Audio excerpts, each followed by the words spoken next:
To be crystal clear, we will never accept any misconduct from our suppliers or their contractors. We will always hold them responsible, and that's why, Mr. Speaker, we've terminated all contracts with GC Strategies over a year ago. We took away their security clearance. We will prevent them from contracting with the Government of Canada for the next 7 years. And, Mr. Speaker, we've also taken legal action against GC Strategies. We've referred cases to the RCMP. Why? Because we will always protect the integrity of our procurement system. The Honourable Member for Saint-Jean. Mr. Speaker, the Prime Minister will be moving closure on C5. The House has been sitting just for 3 weeks, and already he wants to steamroll a bill through the House, and not just any bill. C5 would give the Prime Minister the power to govern by decree when it comes to fossil fuel projects. Bill C5 completely guts environmental assessments. Bill C5 threatens Quebec's powers and the rights of Indigenous peoples. It makes no sense to impose this bill without debate, without committee study, and without hearing from witnesses. Will the Prime Minister let Parliament do its job? The Honourable Leader of the Government in the House of Commons. Mr. Speaker, Canadians and Quebecers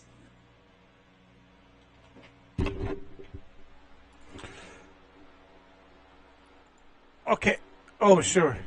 Okay, I hope that this Steve McKinnon hasn't done an excellent job. I find that Quebec, Bloc Quebecois, have had the position of, like, the right position today. And whether you agree with the bill or not, with the majority of it, I think that politicians are elected to debate and to allow the voices that are against it to speak, and then to give for the people that are for it their best answer of why. And that's how Westminster system is designed. It's not winner takes all. It's whoever wins that riding, and they get a voice. They get a voice for their people or their constituents or the people that they believe that they should be fighting for. And in the end, it comes to a vote. Now, we have a minority government, very close to a majority. So a minority government means that they should be debating everything, maybe expediting it, but normally a law or a bill goes, it gets reading, and then reading, and then it gets taken back. They change things, and then it goes to committee. They let people that are in the know talk about it, discuss it, and then it goes back to Parliament. Now, they could do it in a compressed format, I think, like 2 meetings a day in committee, this and that, to help it go faster, have the readings go faster.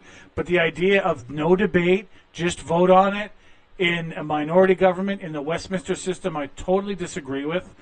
If I was in government, I would want it that way, because you don't want to have debate. You don't want the headache. But that's not how our system works.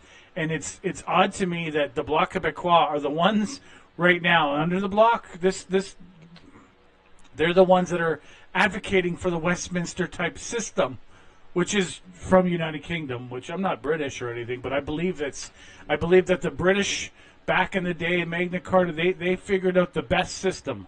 It's very divisive in a lot of ways. It makes things hard to move fast, but to me it doesn't give the teeter-totter what you see happening in America.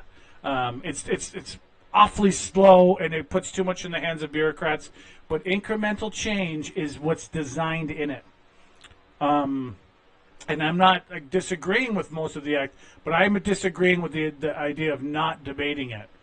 And it's the Bloc that this point and another point later on have the best points in today. Today, the winner in this today, by me, the first, second, and third star is a Bloc Quebecois.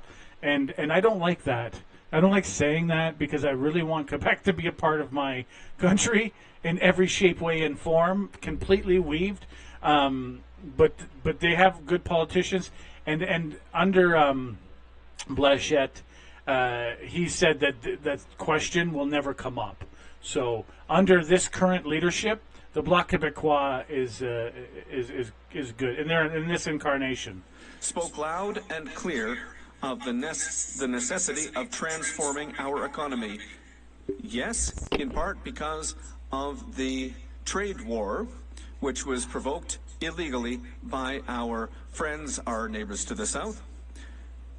And we are here to pivot towards a modern economy, to help growth in this country, to give good jobs to Quebecers, good jobs to Canadians across the country. So, Mr. Speaker, this bill is necessary and it will move forward.